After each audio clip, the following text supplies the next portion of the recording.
এখনকার যুবক শ্রেণী আল্লাহর জন্য বাঁচে না।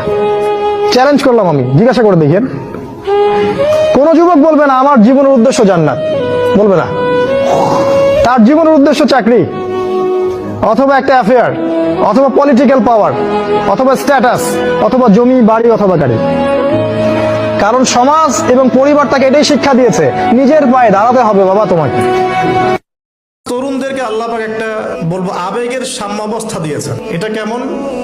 মানে তারা যদি খারাপ পথে যায় তাহলে খুব খারাপ পথেই চলে যায়, তারা যদি ভালো পথে আসতে চায় খুব ভালো পথে চলে আসে। তারা চ্যালেঞ্জ গ্রহণ করতে পারে, খোলা মনে সিদ্ধান্ত নিতে পারে, অনেক সময় আবেগকে প্রশ্রয় দেয়, আবেগে কখনো ভুল সিদ্ধান্ত নেয়, কখনো কিন্তু সঠিক সিদ্ধান্ত নেয়। প্রত্যেক ফরজ সালাতের পরে যে ব্যক্তি আয়াতুল কুরসি তেলাওয়াত করবে, নবী করিম সাল্লাল্লাহু আলাইহি ওয়াসাল্লাম বলেছেন সেই ব্যক্তির জান্নাতে যাওয়ার জন্য শুধু এতটুকু বাধা, সেটা হলো